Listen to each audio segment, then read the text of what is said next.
ನೂತನ ಮಹಾನಗರ ಪಾಲಿಕೆ ಕಚೇರಿಯನ್ನ ಬೀದರ್ ನಗರದ ಹೊರವಲಯದಲ್ಲಿರುವ ಶಾಪುರ್ ಗೇಟ್ ಬಳಿ ಸ್ಥಳಾಂತರಿಸದೆ ಇದ್ದ ಜಾಗದಲ್ಲಿಯೇ ನಿರ್ಮಿಸುವಂತೆ ಪಾಲಿಕೆ ಸದಸ್ಯರಾದ ಶಶಿ ಹೊಸಳ್ಳಿ ಮಾತನಾಡಿ ಆಗ್ರಹ ಮಾಡಿದ್ದಾರೆ.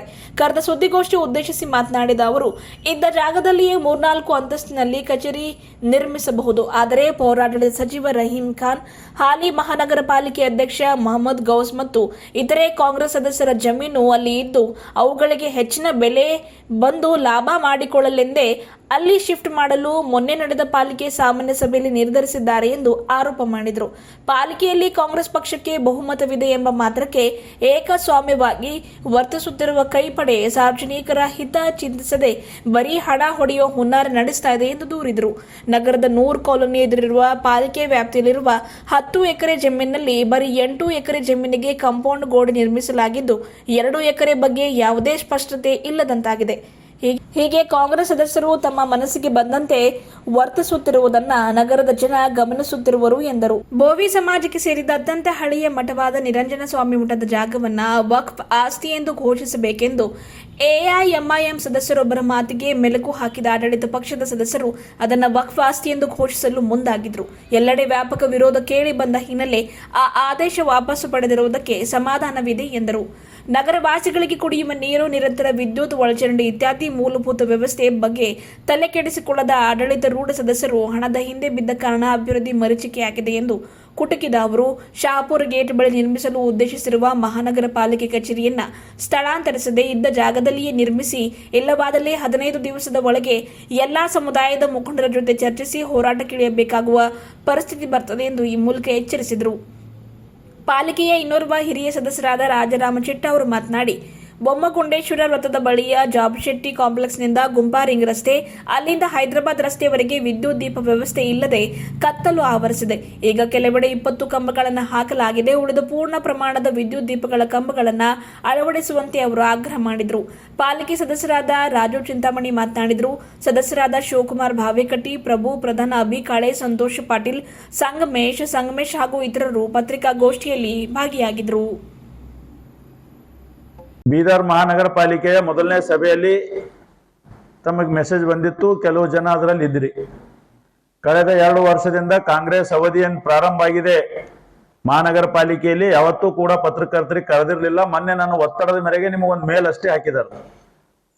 ಆ ಮೇಲಿಗೆ ಬಹಳ ಜನರಿಗೆ ಗುರುತಾಗಿಲ್ಲ. ಸ್ವಲ್ಪ ಜನ ಪತ್ರಕರ್ತರಲ್ಲಿ ಬಂದಿರಿ. ನಿನ್ನೆ ನಡೆದಂತ ವಿಷಯದ ಬಗ್ಗೆ ನಾನು ಇಲ್ಲಿ ಮಾತಾಡೋದಕ್ಕೆ ಬಂದಿದ್ದೇನೆ. ಇವತ್ತು ಕಾಂಗ್ರೆಸ್ ಆಡಳಿತ ಹೇಗಾಗಿದೆ ನಗರಸಭೆಯಲ್ಲಿ ಅಂದ್ರೆ, ನಮ್ಮ ಹತ್ರ ಮೆಜಾರಿಟಿ ಇದೆ, ನಾವ್ ಏನ್ ಮಾಡಿದ್ರು ನಡೆಯುತ್ತೆ ಅನ್ನುವಂತ ಒಂದು ಇದಕ್ಕೆ ಅವ್ರು ಬಂದಿದ್ದಾರೆ. ಅನೇಕ ಸಂದರ್ಭಗಳಲ್ಲಿ ನೀವು ಮಾತಾಡಿದಾಗ ನೋಡಿರ್ಬೋದು, ಒಂದು ದೇವಸ್ಥಾನದ ವಿಷಯವನ್ನು ಅವ್ರು ಏನ್ ಮಾಡ್ತಾರ ಅಂದ್ರೆ, ಇದು ವಕ್ ಪ್ರಾಪರ್ಟಿ ಅಂತೇಳಿ ಸುಮ್ಮನೆ ಇವರೇ ಏನೋ ಮಾಡ್ಕೊಂಡು ಒಂದು GB ತರ್ತಾರ. ಅದಕ್ಕೆ ಜನರಲ್ ಬಾಡಿ ಮೀಟಿಂಗ್ ಅಜೆಂಡಾದಲ್ಲಿ ತರ್ತಾರ. ಅದಕ್ಕೆ ವಿರೋಧ ಮಾಡಿ ನಾವು ಪೇಪರ್ ಕೇಳಿದಾಗ ಮತ್ತೆ ಹಿಂಪಡಿತಾರ. ಅದು ಒಂದು ಭಾಗ. ಇನ್ನೊಂದು ಭಾಗ, ಇವತ್ತು ಕಾಂಗ್ರೆಸ್ ಇಡೀ ಬೀದರ್ನ ಜನರಿಗೆ ಅನ್ಯಾಯ ಮಾಡ್ಲಿಕ್ಕೆ ಹೊರಟಾರ. ಯಾವ ರೀತಿ ಅಂದ್ರೆ, ಮಹಾನಗರ ಪಾಲಿಕೆಯ ಹೊಸ ಕಟ್ಟಡ ಎಲ್ಲಿ ಮಾಡ್ಬೇಕು ಅನ್ನುವಂಥದ್ದು ನಿನ್ನಿನ ಒಂದು ನಮ್ಮ ಜನರಲ್ ಬಾಡಿ ಮೀಟಿಂಗ್ ನಲ್ಲಿ ಬಂದಿತ್ತು. ಅಲ್ಲಿ ಬಂದಾಗ ಅವರು ಈ ಕಾಂಗ್ರೆಸ್ ಮುಖಂಡರ ಜಮೀನುಗಳು ಯಾವ ಕಡೆ ಆ ಕಡೆ ಒಯ್ಬೇಕು ಅಂತೇಳಿ ನಿನ್ನ ಅವ್ರು ಪಾಸ್ ಮಾಡ್ಕೊಳ್ತಾರ. ಯಾಕಂದ್ರೆ ಮೆಜಾರಿಟಿ ಅದ ಅನ್ನೋ ಕಾರಣಕ್ಕೆ. ಇವತ್ತು ನಾನು ಜಿಲ್ಲಾಡಳಿತ ಕೇಳೋದಕ್ಕೆ ಇಷ್ಟಪಡ್ತೇವೆ ಮತ್ತು ಜಿಲ್ಲೆ 2 ಮಂತ್ರಿಗಳಿಗೆ ಕೇಳಕ್ ಇಷ್ಟಪಡ್ತೇವೆ. ಕೊಳಾರು, ನಿಜಾಂಪುರು, ಹಜ್ಜರ್ಗಿ, ಚೊಂಡಿ, ಚೌಳಿ ಜನ ಶಾಪುರ್ ಗೇಟಿಗೆ ಹೋಗ್ಲಕ್ ಆಗ್ತದೇನು? ಇವತ್ತು ಶಾಪುರ್ ಗೇಟಿಗೆ ರಹೀಂ ಖಾನ್ ಅವ್ರದ್ದು 35-40 ಎಕರೆ ಜಮೀನ್ ಅದ. ಇನ್ನೂ 2 ಸದಸ್ಯರದ 10 ಎಕರೆ ಜಮೀನ್ ಅದ. ಕಾಂಗ್ರೆಸ್ ಲೀಡರ್ ಮನ್ನನವ್ರದ್ದು 15-20 ಎಕರೆ ಜಮೀನ್ ಅದ. ನೀವು ಮಹಾನಗರ ಪಾಲಿಕೆ ಕಚೇರಿ ಅಲ್ಲಿಗೆ ಒಯ್ದು ನೀವು ಬೀದರ್ ಜನರಿಗೆ ಅನ್ಯಾಯ ಮಾಡ್ಲಕ್ ಹೊರಟ್ರಿ ಅನ್ನುವಂಥದ್ದು ಇವತ್ತು ನಾವು ಮತ್ತು JDS ಜಂಟಿಯಾಗಿ ನಿನ್ನೆ ಕೂಡ ಸದನದಲ್ಲಿ ಹೋರಾಟ ಮಾಡಿದೆವು. ಮಹಾನಗರ ಪಾಲಿಕೆಯ ಕಚೇರಿಯಲ್ಲಿ ಇವತ್ತು ಕೂಡ ನಾವು ಅವ್ರಿಗೆ ನೇರವಾದ ಸಂದೇಶವನ್ನು ಕೊಡ್ಲಕ್ಕೆ ಇಷ್ಟಪಡ್ತೇವೆ. ಈ ಸ್ಥಳೀಯ ಶಾಸಕರು, ಇಲ್ಲಿನ ಮಂತ್ರಿಗಳಿಗೆ, ನೀವು ಕೇವಲ ಹಳೆ ಭಾಗದ ಜನರಿಂದ ಮಾತ್ರ ಶಾಸಕರಾದವರಲ್ಲ. ಮೊಟ್ಟ ಮೊದಲನೇದಾಗಿ ನೀವು ತಲೆಯಲ್ಲಿ ಇಟ್ಕೊಳ್ಳಿ ಮಾನ್ಯ ರಹೀಂ ಖಾನ್ ಅವರೇ. ಇವತ್ತು ಬೀದರ್ನ ಮಧ್ಯಭಾಗದಲ್ಲಿರುವ ಸರ್ವಿಸ್ ಸ್ಟ್ಯಾಂಡ್ ನಲ್ಲಿ ಮಾಡಬೇಕು ಅನ್ನುವಂತ ಬೇಡಿಕೆ ನಾವು ಅಲ್ಲಿ ಇಟ್ಟಿದ್ದೀವಿ. ಅಲ್ಲಿ ಮೊದಲು ರಸ್ತೆ ಅಗಲೀಕರಣ ಸ್ವಲ್ಪ ಜನರಿಗೆ ಅಂಗಡಿಗಳು ಕೊಟ್ಟಾರ ಅಂತ ಹೇಳಿದ್ರಿ. ಆಯ್ತು, ಅದು ನಾವು ಒಪ್ಕೊಳ್ತೀವಿ. ಅದು ಬಿಟ್ಟಿ ಕೂಡ ಇನ್ನು ನಾವೇನು ಗುರುನಾನಕ್ ಹೊಸ ಲೇಔಟ್ ಆಗಿದೆ, ಮೊನ್ನೆ ಇದರಲ್ಲೇನು ಆಯ್ತು, ಆ ಲೇಔಟ್ ಕ್ಲಿಯರ್ ಆದಾಗ ಅಲ್ಲಿ 2.5 ಎಕರೆ 3 ಎಕರೆ CS ಐಟ್ ಅದ. ಅದು ಬಿಟ್ಟು ಇನ್ನೂ ಗುರುನಾನಕ್ ಅಕ್ಕಪಕ್ಕದ ಸರ್ಕಾರಿ ಜಮೀನ್ ಅದ. ನೀವು ಇನ್ನೂ ಅದಕ್ಕೆ ಜಗ ಹುಡುಕ ಕೆಲಸನೇ ಮಾಡ್ಲತ್ತಿಲ್ಲ. ನೇರವಾಗಿ ನಿಮ್ಮ ಭೂಮಿಗಳ ಪಕ್ಕದಲ್ಲಿ ಒಯ್ದು ನಿಮ್ಮ ಭೂಮಿ ವ್ಯಾಲ್ಯೂ ಜಾಸ್ತಿ ಮಾಡ್ಕೊಳ್ಬೇಕು, ಈ ಆಫೀಸಲ್ಲಿ ಒಯ್ಬೇಕು ಅನ್ನುವಂತ ಹುನ್ನಾರು ಇವತ್ತೇನು ರಹೀಂ ಖಾನ್ ಅವ್ರು ಒಳಗೊಂಡು ಈ ನಮ್ಮ ಮಹಾನಗರ ಪಾಲಿಕೆ ಅಧ್ಯಕ್ಷರು ಗೌಸರ್ ಒಳಗೊಂಡು, ಯಾಕ ಇಂಥ ಕಾರ್ಯಗಳು ಬಹಳ ಬೇಗ ಮಾಡ್ತಾರೆ ಇವರು. ಕಳೆದ 6 ತಿಂಗಳಿಂದ ಒಬ್ರಿಗೆ ಖಾತಾ ಇಲ್ಲ, ಕುಡಿಲಿಕ್ಕೆ ನೀರಿಲ್ಲ, ಲೈಟ್ ಇಲ್ಲ, ನಗರದಲ್ಲಿ ಆಡಳಿತ ಅದ ಇಲ್ಲ ಅನ್ನುವಂಥದ್ದು ಯಾರಿಗೂ ಗೊತ್ತಿಲ್ಲ. ಇವತ್ತು ಅನೇಕ ಜನ ಬಡವರು ಮನೆಯಲ್ಲಿ ಮದುವೆ ಅದ, ಏನೋ ಕಾರ್ಯಕ್ರಮ ಅದ, ಮಕ್ಕಳ ವಿದ್ಯಾಭ್ಯಾಸ ಅದ, ಅವ್ರು ಮಾರಿದಂತ ಸೈಟ್ಗಳು ರಿಜಿಸ್ಟ್ರೇಷನ್ ಆಗ್ತಾ ಇಲ್ಲ, ಸಾಲ ತಗೊಳ್ಬೇಕಾದ್ರೆ ಖಾತಾ ಸಿಗ್ತಾ ಇಲ್ಲ. ಅದ್ರ ಬಗ್ಗೆ ಕೇಳೋದು ಬಿಟ್ಟು ನೀವು ಕಚೇರಿ ಬಗ್ಗೆ ಯಾಕೆ ತಲೆ ಕೆಡಿಸ್ಕೊಳ್ತಾ ಇದ್ದೀರಿ ಅನ್ನೋದು ನಿಮ್ಮ ಹುನ್ನಾರ ಬೀದರ್ ಜನರಿಗೆ ಗೊತ್ತಾಗತ್ತೆ. ಮತ್ತೆ ನೇರವಾದಂತ ಎಚ್ಚರಿಕೆ ಕೊಡ್ತೇವೆ. ಬರುವಂತ 1 ವಾರದೊಳಗಾಗಿ, ಈ ಬರುವಂತ ಬಜೆಟ್ ಮೀಟಿಂಗ್ ಒಳಗಾಗಿ ಆ ಪ್ರಸ್ತಾವನೆ ತಿರಸ್ಕಾರ ಮಾಡಿ ಜನಾಭಿಪ್ರಾಯ ತಗೊಂಡು ಕಚೇರಿ ಮಾಡ್ಲಿಕ್ಕೆ ನೀವು ಪ್ರಯತ್ನ ಮಾಡಬೇಕು. ಮಧ್ಯಭಾಗದಲ್ಲಿ ಮಾಡ್ಲಿಕ್ಕೆ ಇಲ್ಲ ಅಂದ್ರ ನಾವು ಈ ಭಾಗ ಬಂದ್ ಮಾಡ್ತೇವೆ. ಇವತ್ತು ಇಡೀ ನೌಬಾದ್, ಚೊಂಡಿ, ಚೌಳಿ, ಅಲಿಯಾಬಾದ್ನಿಂದ ಗುಂಪವರೆಗೆ ಎಲ್ಲಾ ಭಾಗಗಳು ಬಂದ್ ಮಾಡಿ ನಾವು ತೀವ್ರವಾದಂತ ಹೋರಾಟ ಮಾಡ್ಬೇಕಾಗ್ತದ ಅನ್ನುವಂತ ಎಚ್ಚರಿಕೆ ಕೂಡ ಇವತ್ತು ನಾವು ರಾಜ್ಯ ಸರ್ಕಾರಕ್ಕೆ ಮತ್ತೆ ಇಲ್ಲಿಂದ ಮಹಾನಗರ ಪಾಲಿಕೆ ಕೊಡ್ತೇವೆ. ಒಂದೇ ಮುಖ್ಯ ಅಲ್ಲ, ಜನಾಭಿಪ್ರಾಯ ಮಾಡ್ಬೇಕು. ಇವತ್ತೇನ್ ಹೇಳ್ತೀರಿ, 1 ಎಕರೆ ಸಾಲಲ್ಲ, 2 ಎಕರೆ ಸಾಲಲ್ಲ. ಹೌದು, ಇವತ್ತು 3 ಭಾಗ ಆಗ್ಯಾವ. 2 ಜೋನಲ್ ಆಫೀಸ್ ಆಗ್ಯಾವ, ಜೋನಲ್ ಕಮಿಷನರ್. ಒಂದು ಗಾಂಧಿಗಂಜ್ನಲ್ಲಿ ಆಗ್ಯದ, ಒಂದು ಹಳೆ ಅಂಬೇಡ್ಕರ್ ಸರ್ಕಲ್ ಅಲ್ಲಿ ಇರುವಂತ ನಮ್ಮ ಹಳೆ ಕಚೇರಿಯಲ್ಲಿ ಆಗ್ಯದ. ಈಗ ಇದ್ದೇ ಆಫೀಸಿಗೆ ಜನ ಬರಲ್ಲ, ಅಲ್ಲಿ ಬರೀ ಕಾರ್ಪೊರೇಟರು, ಇಂಜಿನಿಯರು, ಕಮಿಷನರ್ ಇಷ್ಟೇ ಜನ ಬರ್ತಾರೆ. ಉಳಿದಿದ್ದೆಲ್ಲ ಕಾರ್ಯಗಳು ಜೋನಲ್ ಆಫೀಸ್ನಾಗ ನಡೀತಾವ. ಅದಕ್ಕೆ ನಾವು ಒಂದು ಹೋರಾಟ ಸಮಿತಿಯನ್ನು ಬರುವಂತ ಮುಂದಿನ ವಾರದಲ್ಲಿ ಬೀದರ್ ನಗರದ ಅನೇಕ ಹಿರಿಯರನ್ನು ಒಳಗೊಂಡು, ಅನೇಕ ಹೋರಾಟಗಾರರನ್ನು ಒಳಗೊಂಡು ಒಂದು ಹೋರಾಟ ಸಮಿತಿಯನ್ನು ರಚನೆ ಮಾಡ್ತೇವೆ. ಅದರ ಹೋರಾಟ ನಾವು ಸದನದ ಒಳಗೆ ನಮ್ಮ ಮಹಾನಗರ ಪಾಲಿಕೆ ಒಳಗೂ ಮಾಡ್ತೇವೆ ಮತ್ತು ಹೊರಗೂ ಮಾಡ್ತೇವೆ ಅನ್ನುವಂತ ಎಚ್ಚರಿಕೆಯನ್ನು ನೀಡಿ ನಮ್ಮ ಹಿರಿಯ ಸದಸ್ಯರಾದಂತ ರಾಜಾರಾಮ್ ಅವರೊಂದು 2 ಮಾತಾಡ್ಬೇಕಂತೇಳಿ ಅವ್ರ ಬಳಿ ಮನವಿ ಮಾಡ್ತಾರೆ. ಹಳೆ ಭಾಗದಲ್ಲಿರುವಂತ ಬೋವಿ ಗಲ್ಲಿ ಅಂತ ಹೇಳಿ ಒಂದು ಹಳೆ ಭಾಗ ಅದ. ಅಲ್ಲಿ ಕಳೆದ 50 ವರ್ಷಗಳಿಂದ ಅಲ್ಲಿ ಗುಡಿ ಅದ. ಅದು ಒಂದು ದೇವಿ ಗುಡಿ ಅನ್ನೋದು. ಆ ಗುಡಿದಾಗ ನಿರಂಜನ ಸ್ವಾಮಿ ಮಠ ಅಂತದ. ನಿರಂಜನ ಸ್ವಾಮಿ ಮಠ ಆ ಜಾಗ ಏನ್ ಮಾಡಿರ್ತಾರ, ಸ್ವಲ್ಪ ಗೋಡಿ ಎಲ್ಲ ಬೀಳಕ್ ಆಗಿರ್ತಾವ ಅಂತೇಳಿ ಆ ಗೋಡಿ ಎಲ್ಲ ತೆಗೆದು ಹೊಸದ್ ಕಟ್ಟಾರ ಅಂತ ಇವ್ರು ಕ್ಲೀನ್ ಮಾಡ್ತಾರ. ಕ್ಲೀನ್ ಮಾಡಿದ ಮರುದಿವ್ಸ ಈ MIM ಸದಸ್ಯ ಅವ ಹೈದರಾಬಾದ್ ಬೀದರ್ ಮಾಡ್ಲಕ್ ಹೊರಟನ. ಅದು ಯಾವುದೇ ಕಾರಣಕ್ಕೆ ಇಲ್ಲಿ ಆಗ್ಲಕ್ ಬಿಡಲ್ಲ. ಆ ಹೈದರಾಬಾದ್ ಸ್ಟೈಲು ಬೀದರ್ನಾಗ ನಡಿಲಕ್ ಬಿಡಲ್ಲ, ಇಲ್ಲಿ ಅದು ನಡೆಯಲ್ಲ. ಅವ್ರು ಏನ್ ಮಾಡ್ಯಾರ, ಕ್ಲೀನ್ ಮಾಡಿದ ತಕ್ಷಣ ಇದು ವಕ್ಫ್ ಬೋರ್ಡ್ ಆಸ್ತಿ ಅಂತ ಎಲ್ಲಾ ಬಿಟ್ಟು ಆಜು ಬಾಜು ಒಂದು ಮಜಿದಿಲ್ಲ, ಒಂದು ಕಾಲೋನಿದ ಒಳಗೊಂದು ವಕ್ಫ್ ಬೋರ್ಡ್ ಆಸ್ತಿ ಹೆಂಗಾಗ್ತದ? ನಾನು ಅಲ್ಲಿ ಪ್ರಶ್ನೆ ಕೇಳಿದಾಗ ಇದು ಅಲ್ಲ, ಆ ಹಿಂದಿನ ಕೇಳತ್ತೀನಿ ಅಂತಾರ. ಹಿಂದಿನ ಪೇಪರ್ ತಂದು ತೋರಿಸಿದಾಗ ನಿಮ್ಮ ಹತ್ರ ಏನಾರ ಪೇಪರ್ ಇಲ್ಲ, ಇದು ಸರ್ಕಾರಿ ಭೂಮಿ ಅದ ಅಂತಾರ. ಇಡೀ ಬೀದರ್ ನಗರ ಸರ್ಕಾರಿ ಭೂಮಿ ಮೇಲೆ ಕಟ್ಟಿದದ. ಅಲ್ಲಿ ಯಾರ್ದಾರ ಪಾಣಿ ಇತ್ತೇನು ಮೊದಲು? ಹಳೆ ಭಾಗದಾಗ ಸರ್ಕಾರಿ ಜಮೀನಾಗೆ ಕಟ್ಟಿದ್ವಿ. ಗೌಠಾಣ ಅಂತಾರ ಅದಕ್ಕೆ. ಹಳೆ ಊರು ಯಾವ್ದು ಇರ್ತದೆ ಅದು ಗೌಠಾಣ, ಅದು ಸರ್ಕಾರಿ ಜಮೀನೇ ಇರ್ತದೆ, ಅಲ್ಲಿ ಯಾರ್ದು ಪಾಣಿ ಇರಲ್ಲ. ಇವ್ರದ್ದು 50 ವರ್ಷ ಹಿಡಿದು ಟ್ಯಾಕ್ಸ್ ಕಟ್ಕೊಂಡು ಬಂದು ಖಾತಾ ಇದ್ದವ್ರಿಗೆ ಒಂದ್ ಕಡೆ ಸತ್ತಿಸ್ತಾರ. ಅದು ಕೇಳಿದ್ರೆ ಗುಡಿ ಅಂತಾರ, ಗುಡಿ ಕೇಳಿದ್ರೆ ಅದು. ಇದು ನಡಿಲಕ್ ಬಿಡಲ್ಲ. ನೀವೇನ್ ಮೆಜಾರಿಟಿ ಎಂಬಂತದ್ ಮಾಡ್ಕೊಂಡು ಇವತ್ತು ಆಟ ಆಡ್ಲತ್ತೀರಿ, ಅದಕ್ಕೆ ನಾವು ವಿರೋಧ ಮಾಡ್ತೇವೆ. ಇನ್ನೂ ದೊಡ್ಡ ಪ್ರಮಾಣದ ಹೋರಾಟ ಮಾಡ್ತೇವೆ. ನಿನ್ನೆ ಅವ್ರು ಕೈ ಬಿಟ್ರ ಅದಕ್ಕೆ. ಆ ವಿಷಯ ನಾನು ಇವತ್ತು ಹೋರಾಟದಲ್ಲಿ ತಗೊಳಲ್ಲ, ಕೈ ಬಿಟ್ಟಾರ. ಆದ್ರ ಈ ಕಚೇರಿ ಸ್ಥಳಾಂತರ ಏನದ ಅಂದ್ರೆ ಇದು ಬಹಳ ದೊಡ್ಡ ಪ್ರಮಾಣದ ಹೋರಾಟ ಮಾಡ್ತೇವೆ ಅಂತ ಹೇಳ್ತೇವೆ. ಕಚೇರಿ ಸಲುವಾಗಿ ಇವ್ರು ಏನದ, ಶಾಪುರ್ ಗೇಟ್ ಹತ್ರ ಆ 100 ಕಾಲೇಜ್ ಎದುರು ನಮ್ದೊಂದು 10 ಎಕರೆ ನಗರಸಭೆ ಆಸ್ತಿ ಅದ. ಅದ್ರಾಗ 2 ಎಕರೆ ಹೊಡೆದಾರ. ನಾನು ಕಳೆದ 6 ತಿಂಗಳಿಂದ ಲೆಟರ್ ಕೊಡ್ಲತ್ತೀನಿ, ಅದು ತೆಗಿಯೋದಮ್ಮಿ ಇರುವಲ್ಲಿಲ್ಲ. ಯಾರು ಹೊಡೆದಾರ ಅಂದ್ರೆ ನಮ್ಮ ಸದಸ್ಯರುಗಳು ಹೊಡ್ಕೊಂಡು ತಿಂದಾರೆ. 2 ಎಕರೆ 8 ಎಕರೆ ಕಂಪೌಂಡ್ ಹಾಕೊಂಡಾರ, 60 ಲಕ್ಷ ರೂಪಾಯಿ ಸ್ಯಾಂಕ್ಷನ್ ಮಾಡಿ. ಆ ಜಮೀನ್ ತೆಗಿಲಕ್ ಇವ್ರಿಗೆ ಇದಿಲ್ಲ, ಆದ್ರೆ ಅಲ್ಲ ಆಫೀಸ್ ಮಾಡ್ತೀನಿ ಅಂತಾರ. ಅದ್ರ ಅಕ್ಕಪಕ್ಕದಾಗೆಲ್ಲ ಇವ್ರು ಆಸ್ತಿ ಮಾಡ್ಕೊಂಡಾರ, ಅದಕ್ಕೆಲ್ಲ ಆಫೀಸ್ ಮಾಡ್ತೀನಿ ಅಂತಾರ. ಬೀದರ್ ಮಹಾಜನತೆ ಬಹಳಷ್ಟು ನಿರೀಕ್ಷೆಯನ್ನು ಇಟ್ಟಿದೆ.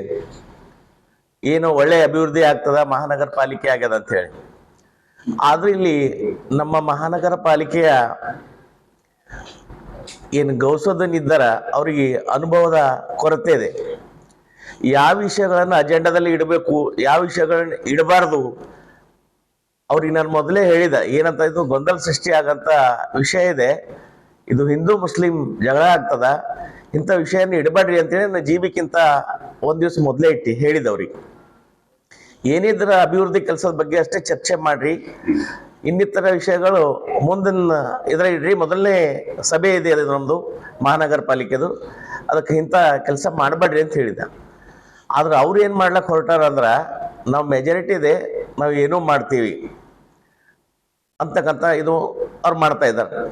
ನಮ್ಮೆಲ್ಲರ ಉದ್ದೇಶ ಏನಿದೆ, ಬೀದರ್ ಮಹಾಜನತೆಗೆ ಬರ್ಲಿಕ್ಕೆ ಅನುಕೂಲ ಆಗ್ಬೇಕು. ಯಾಕಂದ್ರೆ ಅವ್ರಿಗೇನು ಮಾಡ್ಲಕ್ಕೆ ಹೊರಟಾರ, ಆ ಜಾಗಕ್ಕೆ ಯಾವ ಆಟೋ ಹೋಗಲ್ಲ, ಆ ಜಾಗಕ್ಕೆ ಯಾವ ಬಸ್ ಸ್ಟ್ಯಾಂಡ್ ಇಲ್ಲ, ಅಲ್ಲಿ ಹಿರಿಯ ನಾಗರಿಕರಿಗಾಗಿರ್ಬೋದು, ಮಹಾಜನತೆ ಯಾರ ಬಡ ಜನರಿಗಾಗಿರ್ಬೋದು, ಅಲ್ಲಿವರೆಗೆ ಹೋಗ್ಲಕ್ಕೆ ಅವ್ರಿಗೆ ಅನುಕೂಲ ಇಲ್ಲ. ಆ ಉದ್ದೇಶ ಜನರಿಗೆ ಅನುಕೂಲ ಆಗೋ ಉದ್ದೇಶದಿಂದ ನಾವು ಸೆಂಟ್ರಲ್ ಸಿಟಿಯಲ್ಲಿ ಅವ್ರಿಗೆ ಮಾಡ್ರಿ ಅಂತ ಹೇಳ್ತಾ ಇದ್ವಿ. ಇದೇ ಆಫೀಸ್ ಅದೇ ಆಫೀಸ್ ಅಂತಿಲ್ಲ, ಆಫೀಸ್ ಸಣ್ಣದಿದ್ರು 3-4 ಅಂತಸ್ತು ಮಾಡಬಹುದು. ಈಗ ನಾವು ಸರ್ವಿಸ್ ಸ್ಟ್ಯಾಂಡ್ ಏನು ಹೇಳ್ತಾ ಇದ್ದೇವು, ಸಣ್ಣದಿದ್ರು ಅದಕ್ಕೆ 3-4 ಅಂತಸ್ತು ಮಾಡಿದ್ರೆ ಜನರು ಬರ್ತಾರೆ. ಈಗಾಗಲೇ 2 ಕಡೆ ನಮ್ಮ ಆಫೀಸ್ ಆಗಿದೆ. ಈ ಆಫೀಸ್ಗೆ ಎಲ್ಲ ಸಾರ್ವಜನಿಕರು ಬರಲ್ಲ, ಯಾರು ಮುಖ್ಯವಾಗಿ ಏನು ಅಫಿಷಿಯಲಿ ಏನಾನ ವರ್ಕ್ ಇದ್ರೆ ಮಾತ್ರ ಅಲ್ಲಿ ಬರ್ತಾರೆ.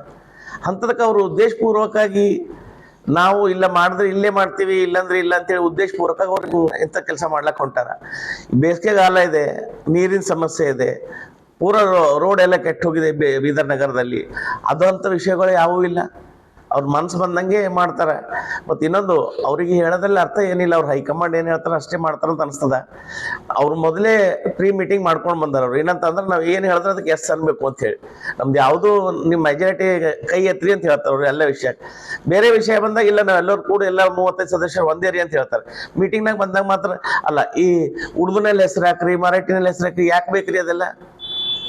ಎರಡು ನಾವು ಕರ್ನಾಟಕದಲ್ಲಿ ಇದ್ದೇವೆ, ಒಂದು ಕನ್ನಡ ಇಂಗ್ಲೀಷ್ ಮೊದಲಿನಿಂದ ನಗರಸಭೆ ಯಾವಾಗ ಆಗಿದೆ ಅವಾಗ ಹಿಡಿದು ಹೊಂಟದ. ಈಗ ಉರ್ದು ಹಾಕ್ರಿ, ಉರ್ದು ಹಾಕ್ರಿ, ತೆಲುಗು ಹಾಕ್ರಿ, ಮರಾಠಿ ಅದ್ರಿಂದ ಜನರಿಗೇನು ಉಪಯೋಗ ಅದ? ಜನರೇನು ನಿರೀಕ್ಷೆ ಮಾಡ್ಲತ್ತಾರ? ಸ್ವಚ್ಛತೆ ಮಾಡ್ರಿ, ನೀರು ಕುಡ್ರಿ, ಬೀದಿ ದೀಪ ಹಾಕ್ಯಾರ. ಎಷ್ಟು ದಿವಸ ಆಯ್ತು? 1 ವರ್ಷ ಆಯ್ತು. ಹಂಗೆ ಬಿದ್ದದ ಜಾಬ್ ಸಿಟಿ ಕಾಂಪ್ಲೆಕ್ಸ್ ಹಿಡ್ಕೊಂಡು ಗುಂಪವರೆಗೆ ಮತ್ತು ಗುಂಪದಿಂದ ಹೈದರಾಬಾದ್ ರಿಂಗ್ ರೋಡ್ವರೆಗೆ 1.5 ವರ್ಷ ಆಯ್ತು ರೋಡ್ ಮೇಲೆ ಬಿದ್ದು. ಇಷ್ಟೊತ್ತನ ಅವು ಯಾವುದು ಚಾಲೂನೇ ಆಗಿಲ್ಲ. ನಿನ್ನೆ GB ಮೀಟಿಂಗ್ ಅಂತ ಅಂಜಿಸಿದಾಗ ಮಾತ್ರ ಕೆಲವೊಂದು 10-20 ಪೋಲ್ ಚಾಲು ಮಾಡ್ಯಾರ. ಇಂಥದ್ದೆಲ್ಲ ಉದ್ದೇಶಪೂರ್ವಕವಾಗಿ ಮಾಡ್ತಾ ಇದ್ದಾರೆ. ಇದು ಮುಂದೆ ಬರ್ತಕ್ಕಂಥ ದಿನದಲ್ಲಿ ಅವ್ರಿಗೆ ಒಳ್ಳೇದಲ್ಲ. ಯಾಕಂದ್ರೆ ಜನರು ನೋಡ್ತಾ ಇದ್ದಾರೆ ಈ ರೀತಿ ಆಡಳಿತ ಅವ್ರು ನಡ್ಸೋದು ಸರಿ ಇಲ್ಲ. ಮತ್ತು ಗೌಸದಿನವರು ತಿದ್ಕೋಬೇಕಿದ್ದು, ತಿದ್ಕೊಂಡು ಮುಂದೆ ಬರೋಂಥ ದಿನದಲ್ಲಿ ಒಳ್ಳೆ ಒಂದು ಅಜೆಂಡಾ ಏನೇ ಇಡಬೇಕಾದ್ರೂ ತಿಳ್ಕೊಂಡು ಎಲ್ಲ ಸದಸ್ಯರ ಗಮನಕ್ಕೆ ತಂದು ಮಾಡಬೇಕು ಅಂತ ನಾವು ಆಲ್ರೆಡಿ ಪೌರಾಯುಕ್ತರಿಗೆ ಹೇಳಿದ್ದೀವಿ. ಯಾಕಂದ್ರೆ ಮುಂದೆ ಬರ್ತಕ್ಕಂಥ ದಿನದಲ್ಲಿ ಇದು ಕೆಟ್ಟ ಪರಿಣಾಮ ಅವರು ಸರ್ಕಾರ ಮೇಲೆ ಬೀಳ್ತದ. ಅವ್ರನ್ನ ಆಡಳಿತ ನಡೆಸ್ತಾ ಇದ್ದಾರೆ, ಒಳ್ಳೆ ರೀತಿಯಲ್ಲಿ ನಡೆಸ್ತಾ ಇಲ್ಲ. ನಾನು ಇಷ್ಟೇ ಹೇಳೋದು, ಯಾವ ಥರ ಜಿಲ್ಲಾ ಸಂಕೀರ್ಣ ಸಿಟಿ ಮಧ್ಯಭಾಗದಲ್ಲಿ ಆಗ್ತಾ ಇದೆ, ಅದೇ ಒಂದು ಮಾದರಿಯಲ್ಲಿ ನಮ್ಮ ಹಳೆ ಸರ್ವಿಸ್ ಸ್ಟ್ಯಾಂಡ್ 2 ಎಕರೆ ಜಮೀನಿದೆ. ಅದನ್ನು ಉಪಯೋಗಿಸ್ಕೊಂಡು ಹೊಸ ಕಟ್ಟಡ ಏನಂದ್ರೆ ಅಜೆಂಡಾದಲ್ಲಿ ಆಲ್ರೆಡಿ ಹೊಸ ಕಟ್ಟಡ ಹಳೆ ಸರ್ವಿಸ್ ಸ್ಟ್ಯಾಂಡಲ್ಲಿ ಕಟ್ಟಬೇಕು ಅಂತ ಅಜೆಂಡಾದಲ್ಲಿ ಇಟ್ಟು ಆಮೇಲೆ ಅದಕ್ಕೆ ಮಾಡ್ಕೊಂಡ್ರು. ಯಾಕಂತಂದ್ರೆ ಅವ್ರಿಗೆ ಅಲ್ಲಿ ಬೇಕಾಗಿತ್ತು ಅಂತಂದ್ರೆ ಅವ್ರು ಮಾಡ್ಕೊಂಡಿರೋದು, ರೆಸೊಲ್ಯೂಷನ್ ಪಾಸ್ ಮಾಡೋದು. ನಾವು ಯಾವಾಗ ಏನಂದ್ವಿ, ಜನರ ಅಭಿಪ್ರಾಯ ತಗೊಂಡಿರೋದು ಎಲ್ಲ ಜನರಿಗೆ ಏನದ, ನೀವು ಒಂದು ಸಮಯ ಕೊಡ್ರಿ, ತಮ್ಮ ಒಪಿನಿಯನ್ಸ್ಗಳಿಗೆ ಕೊಡೋಕೆ ಸಲುವಾಗಿ ಏನದ ಸಮಯ ಕೊಡ್ರಿ. ಕೊಟ್ಟು ಏನದ ಅದ್ರ ನಂತರ ಏನಂದ್ರೆ ಒಂದು ಡಿಸೈಡ್ ಮಾಡೋಣ ಅಂತಂತಂದ್ರೆ ಅವರು ನೇರವಾಗಿ ರಿಜೆಕ್ಟ್ ಮಾಡಿ ಅವ್ರು ಏನಾದ್ರು ರೆಸೊಲ್ಯೂಷನ್ ಪಾಸ್ ಮಾಡಿದ್ರು. ನಮ್ದು ಖಂಡಿತವಾಗಿ ಇದಕ್ಕೆ ವಿರೋಧದ. ಜನರ ಅಭಿಪ್ರಾಯ ತಗೊಂಡು ಏನದ ಜಿಲ್ಲಾ ಸಂಕೀರ್ಣ ಯಾವ ತರ ಮಧ್ಯ ಬೀದರ್ನಲ್ಲಿ ಆಗ್ತಾ ಇದೆ, ಅದೇ ತರ ಏನದ ನಮ್ದು ಕಾರ್ಪೊರೇಷನ್ ಆಫೀಸ್ನು ಅಲ್ಲಿ ಆಗ್ಬೇಕಂತ ನಂದು 2 ಮಾತು ಹೇಳಿ ಮುಗಿಸ್ತೀನಿ. ಇವತ್ತು ಏನು ಪತ್ರಿಕೆ ಭವನದಲ್ಲಿ ಮಹಾನಗರ ಪಾಲಿಕೆಯ ಕೇಂದ್ರ ಕಚೇರಿ ಕುರಿತು ಇವತ್ತು ಹಮ್ಮಿಕೊಳ್ಳಲಾಗಿದೆ. ಈಗ ಅದು ಎಲ್ಲಿ ಮಾಡಬೇಕೆಂಬ ಸವಿಸ್ತಾರವಾಗಿ ನಮ್ಮ ಜಿಲ್ಲಾ ನಾಯಕರು, ಕಾರ್ಪೊರೇಟರು ಹೇಳಿದ್ದಾರೆ. ತಮ್ಮ ಮಾಧ್ಯಮ ಮುಖಾಂತರ ಹೇಳಿದ ಏನಂದರೆ, ಬೀದರ್ ಜನತೆಗೆ ತಾವು ನೋಡಬಹುದು, ಲಾಸ್ಟ್ ಟೈಮ್ 2 ವರ್ಷ ಸತತವಾಗಿ ಬೀದರ್ ಜಿಲ್ಲಾಧಿಕಾರಿ ಕಚೇರಿ ಪ್ರಜಾಸೌಧ ಯಾತ್ರೆ ಕಟ್ಟಬೇಕಂದ್ರೆ ಅವಾಗ ಕೂಡ ಬಹಳ ವಿರೋಧ ಪರವಿತ್ತು. ಅವತ್ತು ಕೂಡ ಹಾರ್ಟ್ ಆಫ್ ಸರ್ಕಲ್ ಲ್ಯಾಂಡ್ ಇರ್ತಕ್ಕಂಥ ಜಾಗದಲ್ಲಿ ನಿರ್ಮಿಸ್ಬೇಕಂತ ಹೇಳಿ ಎಲ್ಲಾ ಸಮುದಾಯದ ಎಲ್ಲಾ ಸಂಘಟನೆಗಳು ಅಲ್ಲೇ ಎಲ್ಲಿ ಜಿಲ್ಲಾಧಿಕಾರಿ ಕಚೇರಿ ಅಲ್ಲೇ ಮಾಡ್ಬೇಕಂತ ಹೇಳಿದ್ರು. ಆದ್ರೂ ಕೂಡ ಅವಾಗ ಕೆಲವರು ಪ್ರಭಾವಿಗಳು ಅವಾಗ ಹಿಂಗೆ ಮಾಡಿದ್ರು, ಅವ್ರ ಲ್ಯಾಂಡ್ ಎಲ್ಲ ಅಲ್ಲಿ ಹೋಗ್ಬೇಕಂತ ಹೇಳಿ. ಇವಾಗ ಕೂಡ ಅದೇ ಪ್ರಕ್ರಿಯೆ ನಡೀತಿದೆ. ಇದು ಸರಿ ಬೆಳವಣಿಗೆ ಅಲ್ಲ. ಯಾಕಂದ್ರೆ ನಮ್ಮ ಬೀದರ್ ನಗರಸಭೆ ವ್ಯಾಪ್ತಿಗಿರ್ತಕ್ಕಂಥ ಲ್ಯಾಂಡ್ ಇದೆ. ಎಲ್ಲಿ ಸರ್ವಿಸ್ ಅಂತ ಹೇಳಿದೆ, ಅಲ್ಲಿ ಸುಮಾರು 2 ಎಕರೆನಲ್ಲಿ ಸ್ವಲ್ಪ ಮೇನ್ ಹಾರ್ಟ್ ಆಫ್ ಸರ್ಕಲ್ ಇದೆ. ಇಡೀ ರಾಜ್ಯದಂತ ಎಲ್ಲಿ ಬಿ ನೋಡಬಹುದು ಮಹಾನಗರ ಪಾಲಿಕೆ ಹಾರ್ಟ್ ಆಫ್ ಸರ್ಕಲ್ ಇರುತ್ತೆ, ಹೃದಯ ಭಾಗದಲ್ಲಿ ಇರುತ್ತೆ. ಯಾಕಂದ್ರೆ ಯಾವ್ದು ಬಿ ಸಾರ್ವಜನಿಕರು ಕುಂದುಕೊರತೆ ಹೇಳಕ್ಬೇಕಂದ್ರೆ ಕಂಪ್ಲೇಂಟ್ ರೇಸ್ ಮಾಡ್ಬೇಕಂದ್ರೆ ಸ್ಥಳೀಯ ಜಾಗದಲ್ಲಿ ಇದೆ, ಅದು ಸೂಕ್ಷ್ಮ. ಯಾಕಂದ್ರೆ ಟ್ರಾನ್ಸ್ಪೋರ್ಟಿಂಗ್ ಆಟೋ ವ್ಯವಸ್ಥೆ ಆಗ್ಲಿ, ಅಲ್ಲಿ ಇರ್ತಕ್ಕಂಥ ಯಾವುದೇ ಒಂದು ಅಂಗಡಿ ಆಗ್ಲಿ ಅಲ್ಲಿ ಇರ್ತಾವ, ಯಾವುದೇ ಆಗಲಿ ಸವಲತ್ತು ಹೋಗಿ ಕಂಪ್ಲೇಂಟ್ ಕೊಡಕ್ಕಾಗ್ಲಿ ಮಾಡಕ್. ಈ ಇವ್ರೇನು ಕಾಂಗ್ರೆಸ್ ಪಕ್ಷದವ್ರು ಏನು ರೆಡಿ ಮಾಡ್ತಿದಾರೆ, ಅದು ಊರ್ ಹೊರಗೆ ಇಲ್ಲಿ ಸುಮಾರು 5-6 ಕಿಲೋಮೀಟರ್ ಇದೆ. ಅಲ್ಲಿ ನಾ ಕರೆಂಟ್ ವ್ಯವಸ್ಥೆ ಇಲ್ಲ, ನಾ ಆಟೋ ವ್ಯವಸ್ಥೆ ಇಲ್ಲ, ಅಲ್ಲಿ ಏನು ಒಂದು ಅಂಗಡಿ ಕೂಡ ಇಲ್ಲ. ಒಂದು ಯಾವ್ದೋ ಟ್ಯಾಕ್ಸ್ ಕೊಟ್ಟಿ ನಾವು ಜಿರಾಕ್ಸ್ ತಗೋಬೇಕಂದ್ರೆ ಅಲ್ಲಿ ಜಿರಾಕ್ಸ್ ಅಂಗಡಿ ಇಲ್ಲ. ಅದು ದೂರದೃಷ್ಟಿ ಅದು ಆಗ್ಬೇಕಂತ. ಅದಕ್ಕ ನಾ ಬೀದರ್ ಜನತೆಗೆ ನಾನು ತಮ್ಮ ಮಾಧ್ಯಮ ಮುಖಾಂತರ ಹೇಳ್ತೀನಿ, ಯಾವ ತರ ಪ್ರಜಾಸೌಧಕ್ಕೆ ಹೆಂಗ ತಾವೆಲ್ಲರೂ ಸಪೋರ್ಟ್ ಮಾಡಿ ಇಲ್ಲೇ ಜಿಲ್ಲಾಧಿಕಾರಿ ಕಚೇರಿಯಲ್ಲಿ ಆಗ್ಬೇಕಂತ ಹೇಳಿ ಏನ್ ಸದೃಢ ಸಂಕಲ್ಪ ಹೊಂದಿಲ್ಲಿ ನಮ್ಮ ಬೆಂಬಲಿಸಿದರೆ, ಅದಕ್ಕೆ ನಮ್ಮ ಮಹಾನಗರ ಪಾಲಿಕೆ ಎಲ್ಲಾ ಸದಸ್ಯರು ಸಂಪೂರ್ಣವಾಗಿ ಅಲ್ಲಿ ಏನು ಶಾಪುರ್ ಗೇಟ್ ಹತ್ರ ನಮ್ದೇ ಲ್ಯಾಂಡ್ ಇದೆ, ಅದು ಖಂಡನೆ ಅಂತೂ ಅದು ಮಾಡಂತ ಕೆಲಸಕ್ಕೆ ನಾವು ಖಂಡನೆ ಕಚೇರಿಗಲ್ಲಿ ಅದು ಕೆಲಸ ಎಲ್ಲ ಕಚೇರಿ ಆಗ್ಬೇಕಂಬ ಹೇಳಿದರೆ. ಈಗ ಬೀದರ್ನಲ್ಲಿ 1st ಜೋನ್ 2nd ಜೋನ್ ಮಾಡಿದ್ದಾರೆ, ಅಲ್ಲಿ ಆ ಏರಿಯಾದವ್ರು ಬಂದು ಕೆಲಸ ತಗೋತಾರ. ಬಟ್ ಮೇನ್ ಕಚೇರಿ ಜಿಲ್ಲಾಧಿಕಾರಿ ಸಮೀಪ ಇದ್ರ ಅದಕ್ಕೆ ಯಾವುದೋ ಶೋಭೆ ತರ್ತದ, ಯಾವ್ದೇ ಸ್ಟ್ರೈಕ್ ಆಗ್ಲಿ, ಯಾವುದೇ ಮೀಟಿಂಗ್ ಆಗ್ಲಿ, ಮತ್ತೊಂದು ಯಾವ್ದು ಆಗಲಿ ಅಲ್ಲಿ ಇದ್ರ ಎಲ್ಲ ಸಾರ್ವಜನಿಕರಿಗೆ. ಈಗ ಅಣ್ಣವ್ರು ಹೇಳ್ದಂಗ, ಯಾರು ರಾಜಾರಾಮ್ ಅಣ್ಣವ್ರು ಹೇಳ್ದಾಗ ಸೀನಿಯರ್ ಸಿಟಿಸನ್ ಯಾವ್ದು ಬಿ ಟ್ಯಾಕ್ಸ್ ಪೇಡ್ ಆಗದಲ್ಲ. ಇವತ್ತು ನಮ್ ತಾಯರ್ ಅದಂದ್ರೆ ಮನೆ ನಮ್ ತಾಯರ್ ಕಾರೋಬಾರ್ ಇದೆ, ದುಡ್ಡು ಕೊಡ್ಲಾಕ ನನ್ ಕೈದಾಗ ಕೊಡಲ್ಲ, ಹೋಗಪ್ಪ ವಾಟರ್ ಬಿಲ್ ಕಟ್ಟಂದ್ ಕೊಡಲ್ಲ, ಟ್ಯಾಕ್ಸ್ ಕಟ್ಟಂದ್ ಕೊಡಲ್ಲ. ಯಾಕಂದ್ರೆ ಅವ್ರಿಗೆ ಹೆಂಗದ ನನ್ ಕೈದಾಗ ಕಾರೋಬಾರ್ ಇರ್ಬೇಕು, ನಾವೇ ಕಟ್ಟಬೇಕು ಅಂತೇಳಿ ಅವ್ರೊಂದು ಇಂಟೆನ್ಷನ್ ಇರ್ತದ. ಅವರೇ ಸ್ವತಃ ದುಡ್ಡು ತಂದು ಅವರೇ ಟ್ಯಾಕ್ಸ್ ಪೇಡ್ ಮಾಡಿ ಅವರೇ ಕಟ್ತಾರ. ಈಗ ಅಲ್ಲಿ ಹೋಗ್ಬೇಕಂದ್ರೆ ಹೆಂಗಾಯ್ತದ?